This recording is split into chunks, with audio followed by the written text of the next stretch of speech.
हमसे कितनी व्यवहारिक गलती हुई है। सैकड़ों प्रकार की गलतियां करते हैं हम, खान पान में, व्यवहार में, स्वभाव में, आचरण में। कितनी लुका छिपी की है माँ बाप से, पत्नी से, बच्चों से।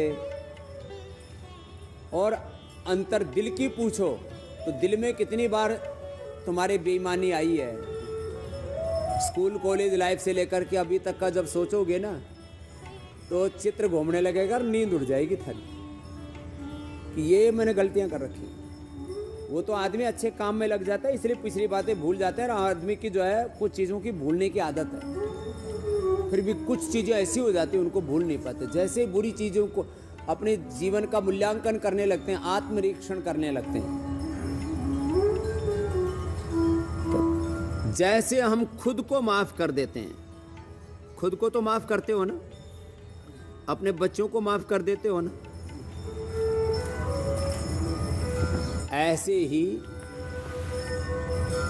जीवन में जिया। और एक बात और कहता हूं, हमने तो एक तरीका अपना रखा है।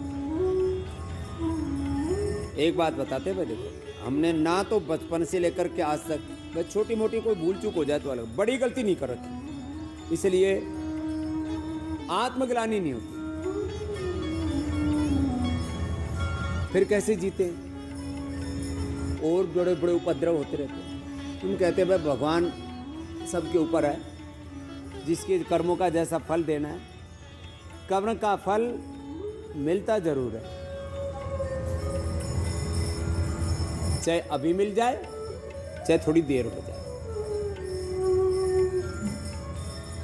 कर्म फल सिद्धांत के ऊपर जिसका विश्वास है ना, हाँ ये बहुत बड़ी बात है।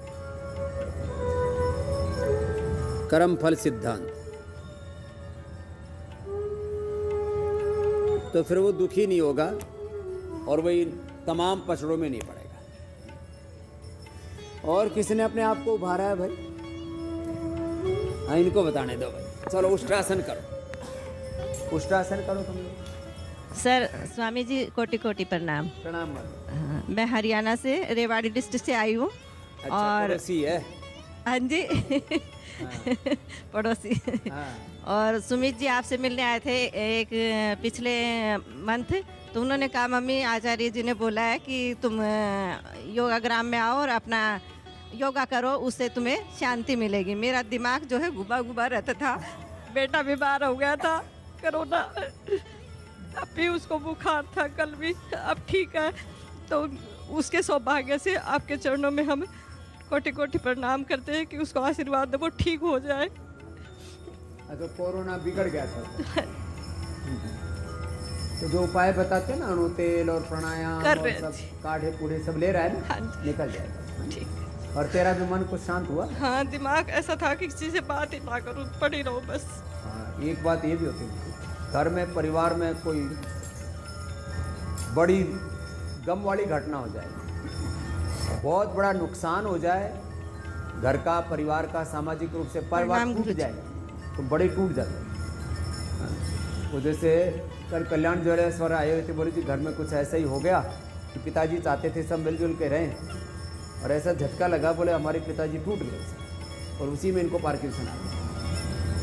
एक झटका, इमोशनल जो जोर का झटका लग जाता है, या किसी की मौत हो जाए या किसी को कोई बड़ा रोग हो जाए, तो माँ बाप की आंखों में तो आंसू ही होते हैं, थोड़े टूट जाते हैं। रोग से, नुकसान से, या कोई बहुत बड़ा अपमान कर दे कहीं सार्वजनिक तौर पर, रोग से, नुकसान से, अपमान से, और वियोग से, पीछे झुक गए, आगे झुक गए, इससे मन एकदम शांत हो जाता है। आगे पीछे झुकने से central nervous system, peripheral nervous system एकदम शांत हो जाता है। इसलिए थोड़े पीछे झुकने वाले, थोड़े आगे झुकने वाले अभ्यास करें, जो कर सके शीर्षासन, सर्वांगासन। तो माता हौसला रखो, शांति रखो और अपने मन को भी हौसला दो। और देखो प्रार्थना करने से ना बड़े बड़े दुख टल जाते हैं। यहाँ के शांति मिली है और ये बहुत अच्छा वातावरण लगा। भोजनालय में भी खूब सफाई है और जो स्टाफ है वो भी आपका धन्यवाद की योग्य है। प्रणाम।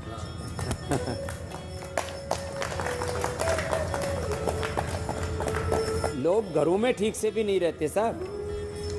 यहाँ हजारों बच्चे प्रेम से रहते हैं और अपनी सेवा करते हैं पूरी श्रद्धा भक्ति से।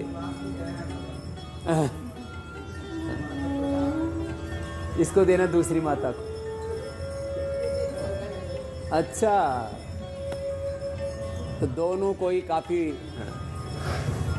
परिवार में जब ऐसे कोई कष्ट आ जाते हैं ना बड़े, एक बात याद रखना तुम, तो अपने आप को थोड़ा संभाल के रखा करो, है ना। तो कई बार क्या होता है, जब कोई बड़ा दुख आ जाता है ना, तो हम इतने टूट जाते हैं, इतने अंदर तक हिल जाते हैं कि हम फिर दूसरों को भी नहीं संभाल पाते। प्रणाम स्वामी जी, प्रणाम स्वामी जी। जी, ठीक हो जाएगा बालक, चिंता मत। तो चलो शीर्षासन करो। हमारा दोनों का। हाँ, ये बात है। तो देखो, एक बात सब सुन लो, कोई पण मोटो दुख हो जीवन में, सामाजिक, आर्थिक, राजनीतिक, धार्मिक, आध्यात्मिक रूप से घना बधा आदिदैविक, आदिभौतिक, आध्यात्मिक, आदिदैविक, आदिभौतिक, आध्यात्मिक घना बधा संतापो होय, प्रारब्ध दोष होय, संस्कार दोष होय,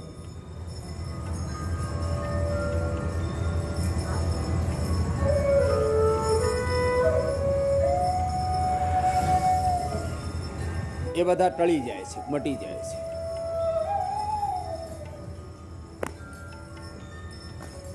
આગળ પાછળ વળવાનો એ નાનકડા અભ્યાસો હોય। ચલો ઉલટે લેટ જાતે हैं।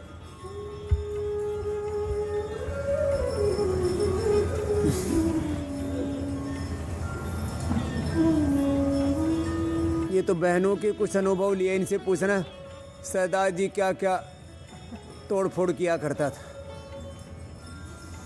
मकरासन, भुजंगासन, सलभासन, धनुरासन, मरकटासन, पवन मुक्तासन, ये ऐसे अभ्यास हैं जिससे पूरा central nervous system, peripheral nervous system, brain और हमारी इमोशंस कंट्रोल होते हैं। शीर्षासन, सर्वांगासन, अनुलोम विलोम, भ्रामरी, उद्गीत से। क्या नाम बेटा? मेरा नाम ऋषपाल सिंह बाबा जी। यशपाल, हाँ जी। ये तो पुराना चेला है तू तो। हाँ बाबा जी, पुराना चेला तो हूँ, पर पहले मैं बिल्कुल कटिंग थी, कोई वैसे दाढ़ी मूछ कटा हुआ था। तो ये स्वरूप है जो है ना, जैसे लोग बोलते, लोग नशा छोड़ने के बाद सिख बनते भी, हम भी बंदा नशा करता है, तो हम नशा नुशा तो कुछ नहीं करते थे। पर समझिए स्वरूप जो है ना, जैसे मैं, जैसे कोई ना किसी का ब्रांड है, तो मैं जैसे लोग मुझे देख के बोलते स्वामी रामदेव जी ऐसे, सर आपका ब्रांड है स्वामी जी। लोग जैसे समझिए जीवन में बहुत कुछ समझिए स्वरूप जो है ना, जब मैं जहाँ भी बोलता सरदार जी बोलते थे, मुझे पीछे जो मुझे पूरा, मैं घर वालों के बोलते हैं स्वामी जी आपकी देन है बहुत। स्वामी जी शरीर तो ठीक था, पर गुस्सा सा स्वामी जी मेरी वाइफ बोलती थी भी बाहर अच्छा रहता है, घर आके तुझे क्या होता है। तो स्वामी जी ये मैं ये इस लाइन में ना होता ना, तो यहाँ तो कोई मर जाता या मार देता किसी को। जहाँ जेल में होता, जहाँ लड़ता। अभी सर स्वामी जी इतना गुस्सा करता था? स्वामी जी हाथ ज़्यादा काम करते थे, जुबान कम काम करते थे। ये नई बात। हाँ, कई तो ज़्यादा काम करते थे। कई तो आदमी के बोले कल जुबान में काम करती, मेरे तो हाथ भी काम करते थे। मैं आप साहब के सामने झूठ नहीं बोलूँगा स्वामी जी, सच। तो फिर कैसे मुक्ति मिली उससे स्वामी जी? योग आपने, मैंने योग पहले स्वामी जी, जैसे कबड्डी खेलना, जैसे जिम जाना, तो कमर में दर्द हो गया था, तो छोड़ के मुझे स्वामी जी योग किया, तो अलोम विलोम सब किया। एक बात और बताते हैं, जिम में जाने वाले लोग ना बड़े गुस्से वाले होते हैं। हाँ स्वामी जी, योग करने वाले शांत होते हैं। हाँ, ये खास है। जिम वाले तो मतलब टोले सोले बनाते हैं, इसलिए किसी ने ठोकेंगे। हाँ ठीक है। हाँ, मतलब ईगो आ जाती है उसमें। हाँ सर, ताकत होती है, ईगो होती, पता होता नहीं दिमाग कहाँ। जब आदमी 30, मैं तो अभी बहुत लोगों को बोलता हूँ जो युवा, मैं बोलूँ जब तुम 30 पार करोगे फिर पता लगेगा। 30 साल का एज के बाद पता लगता है हुआ क्या मेरा ज़िंदगी के साथ। पहले तो सभी चाहते भी हम ऐसे ही रहेंगे। हाँ, वो वेग है ना, वेग रहता है स्वामी जी, वेग जो है ना उनको समझ नहीं पाते। स्वामी जी ये आपका बहुत जैसे धन्यवाद है कि मेरा जो स्वरूप है तो उसका देन स्वामी जी आप हैं। जो लोग रखते हैं तो कोई कटा के रखता है, कोई कैसे रखता है, तो स्वामी जी मैंने तो कभी इसने स्वरूप पा लिया। देखो, गुरुओं का स्वरूप पाने का मतलब ये दाढ़ी, ये पगड़ी, ये कृपाण, ये जो अमृत छकना है ना, ये खाली कर्मकांड नहीं है। कुछ लोग ऐसे छोटे जनेऊ रख लेते हैं, ऐसे दाढ़ी से और मूछ रख लेते हैं, पगड़ी रख लेते हैं, लेकिन उनके कर्म जो है ना नहीं सुधरते। तो इसलिए मनुस्मृति का नहीं लिंगम धर्म से कारण, केवल योग करे, केवल यज्ञ करें, दाढ़ी मूछ रखें, अंदर से जब तक नहीं बदले तब तक ये स्वरूप पूरा नहीं होता है। तो ये ऋषि प्रसन्न है, ऋषिपाल ना, हाँ समय ऋषपाल बोलते हैं पंजाबी में। ऋषपाल, ओ ऋषपाल बोलते हैं, ऋषिपाल सिंह जो है ऋषपाल सिंह बोलते हैं वैसे तो समझिए। बहुत मैं देखो कोई पूरा समझिए आपको ने बहुत जिंदगी चलो में बहुत आशीर्वाद है। भुजंगासन करो। तू भी गुस्सा करता था रे छोरे? हाँ स्वामी जी। हाँ अब यहाँ पर आने के बाद आपकी आशीर्वाद, आपकी कृपा और आध्यात्मिक वातावरण और प्राकृतिक वातावरण, योगा, नेचुरोपैथी, बहुत आराम मिला। और घर पे लाइफस्टाइल अच्छी नहीं होती थी, लेट सोना, सुबह लेट उठना, ऑफिस का काम और बाहर खाना, यहाँ पे बिल्कुल अच्छा मिलता है। और आपका सत्संग मिल जाता है, योगासन मिल जाता है। घर जा करके भी इसको फॉलो करेगा ना? करूँगा। करेगा ना? हाँ तो फिर ठीक है, तेरे एक नहीं 2 बालक होंगे एक साथ। ओम स्वामी जी। ये संतान के लिए आया हुआ है यहाँ कि स्वामी जी हमको ऐसा आशीर्वाद दे दो, ऐसा योग बता दो कि बस। कहाँ तेरी पत्नी कहाँ है? उसका अभी सर्दी जुकाम हो रहा है तो वो काढ़ा लेके सोई है। ठीक है, वो भी ठीक हो जाएगी। तो बोली बाबा जी हम इसलिए आए हैं कि बस हमारे आने वाली संतानें अच्छी हो, इसके लिए आए हुए हैं। तो एक बात सुन लो, अब ये किसानों की हालत को देख करके इसको सत्ता पर, शासन पर गुस्सा आता है कि मैं किसी को शूट कर डालूं, ये गड़बड़ बात है। क्या नाम है? अरे नहीं, अब और काम मत करना है। अब देखो एक बात सुन लो, जब बहुत बुरा देखते हैं ना कहीं पर भी, या तो उसका समाधान कोई खोज लो, हिंसा का रास्ता नहीं अपनाना। नहीं, गलत बात। देखो मैं आपको बताता हूं, तेरे से तो ज्यादा ताकतवर होऊंगा मैं, physically, mentally, economically, socially, politically. ना ना ना, मैं इसलिए तेरे से बोल रहा हूं। क्या नाम है? हाँ हेमंत। हेमंत भाई देखो, कभी भी भुजंगासन, देखो ये अभ्यास तो जो करवा रहे हैं ना, ये तो हमारे रीढ़ की हड्डी से लेकर के दिमाग और दिमाग के जो अंदर के तंतु है ना, उनको ठीक करने के लिए बता रहे हैं। एक बात याद रखना, चाहे तुम कितने ही समर्थ हो, किसी भी कार्य में, धर्म में भी, अच्छे कर्म में भी हिंसा ठीक नहीं। एक बड़ा सिद्धांत है, मेरे साथ बोलो, अहिंसक समृद्धि। बोलो, अहिंसक खेती, अहिंसक व्यापार, अहिंसक संबंध, अहिंसक आंदोलन, अहिंसक राजनीति। अब इन सब में हिंसा आ गई है, इसलिए बोलना पड़ा मुझे। व्यापार में भी हिंसा हो जाती है। कुछ लोग कत्ल खाने चला करके, मुर्गी फार्म चला करके और मत्स्य पालन करके, ये हिंसक समृद्धि है। बीड़ी, सिगरेट, शराब और तमाम तरह के तंबाकू, ये सब क्या है? हिंसक समृद्धि। क्या है बोलो? किसी को कष्ट देके, डायरेक्ट इनडायरेक्ट किसी को कष्ट दे करके और आप समृद्धि अर्जित करते हो, ये हिंसक समृद्धि है, हिंसक व्यापार है। संबंधों में भी हिंसा आ रही है, घरेलू हिंसा जिसको बोला जाता है। पति पत्नी, माँ बाप, बच्चे माँ बाप पर हाथ उठा लेते हैं। जैसे रिश्पाल बोल रहा था, कई बार दिमाग कम और हाथ ज़्यादा चलने लगते हैं, जुबान ज़्यादा चलने लगती है, वाणी से भी हिंसा करते हैं और कई बार तो हाथ भी उठा लेते हैं। हमारे गुरुजी ने नियम बना रखा था गुरुकुल में, जो हाथ उठाएगा वो अगले क्षण गुरुकुल से बाहर हो जाएगा, हाथ नहीं उठाना। तो क्या करना? संबंधों में हिंसा नहीं, व्यापार में भी हिंसा नहीं, व्यवहार में भी हिंसा नहीं, आंदोलन में भी हिंसा नहीं, राजनीति में भी हिंसा नहीं। अभी तो पूरी दुनिया में राजनीति में हिंसा हो ही रही है ना। हिंदुस्तान में भी चुनाव के वक्त कहीं पर भी हो, कितने कितने लोग मर जाते हैं। अलग अलग प्रांतों में इसका दर कम ज़्यादा हो सकता है, लेकिन ये होता है। तो खैर, आपको ये बोल रहे हैं,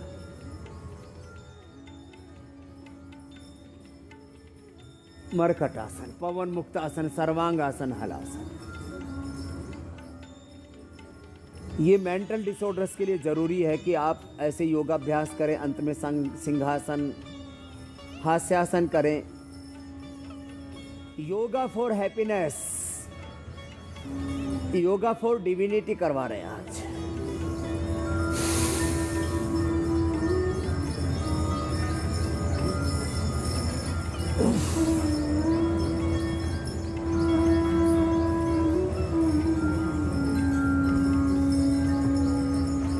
पवन मुक्तासन, सर्वांगासन, हलासन और शीर्षासन, ये बहुत अच्छे हैं। जिनको भी स्ट्रेस, एंजाइटी, डिप्रेशन रहता है ना, उसके लिए तो ये रहा।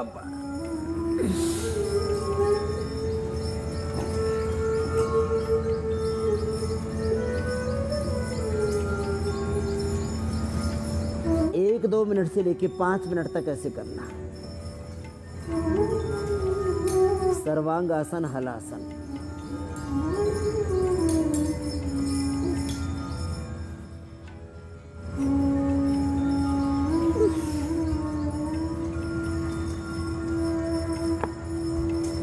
तो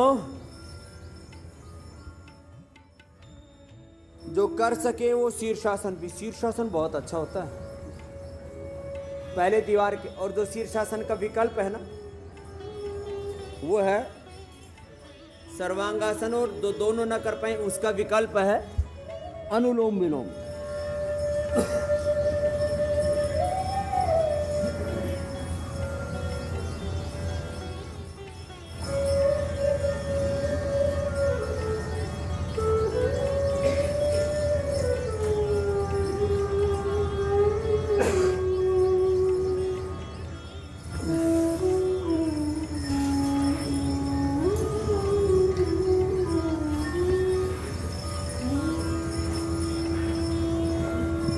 ये देखने में ऐसा लगता है कि शीर्षासन से क्या हो जाएगा,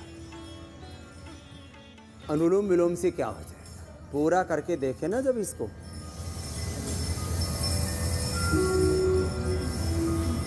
गुस्सा बहुत आता तो अनुलोम विलोम, भ्रामरी उद्गीत के बाद शीतली शीतकारी भी बहुत जरूरी है।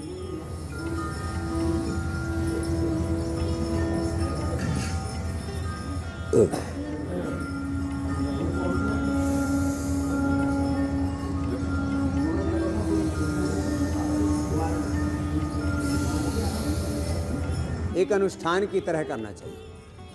5-5 मिनट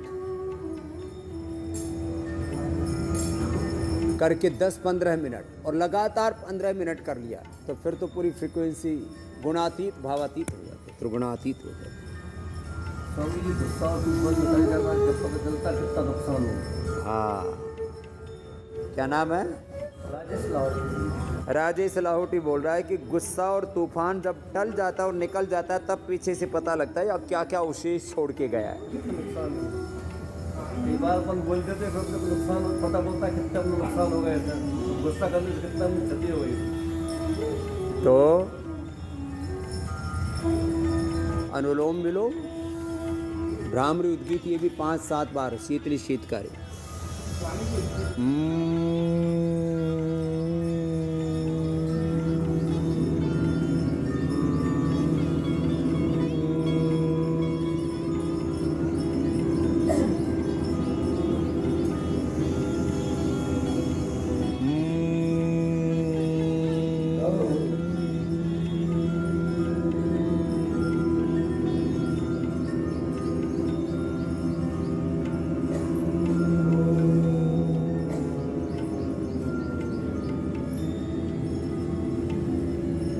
पाँच 7 बार भ्रामरी, 5-7 बार उद्गीत।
अनुलोम विलोम भ्रामर उद्गीत शीतली शीतकारी।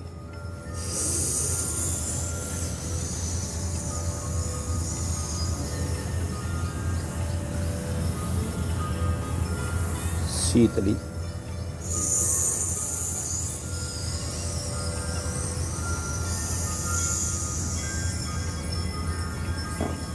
शीतकारी।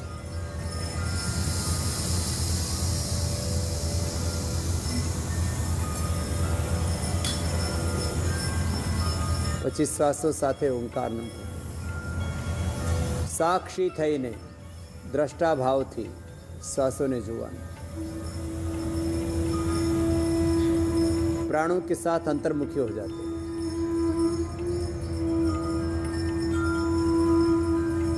सामान्य रूप से 1 मिनट में 16 श्वास चलते हैं। जब योग करते हैं तो 16 से सीधे 4-6 श्वास पर आ जाते हैं। धीरे धीरे 3, 2, 1 श्वास पर आ जाते हैं। अपने आप मन शांत हो जाता है। चले वाते चरम चित्तम निश्चले निश्चलम भवे।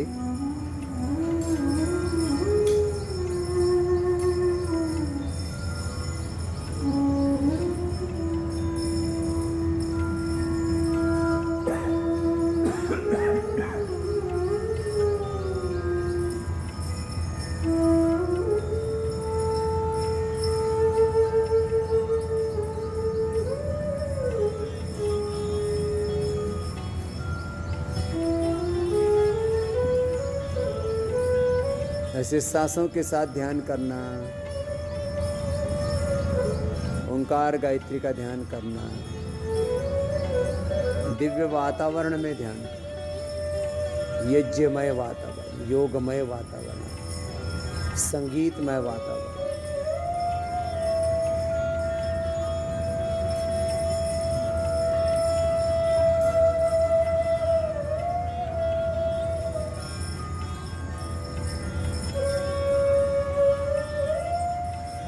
एकाग्रता, प्रसन्नता, सहजता, स्वाधीनता।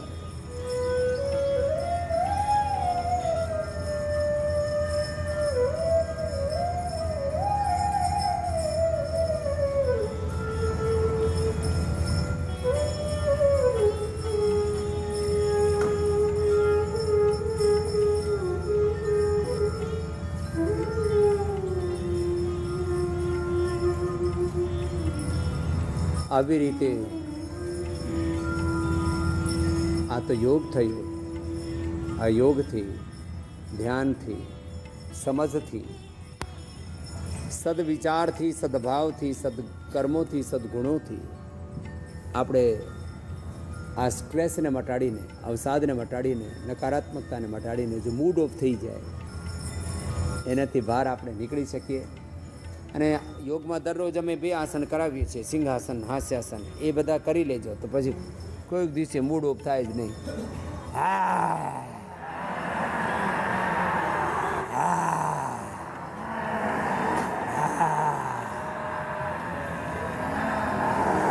और फिर अंत में हास्यासन।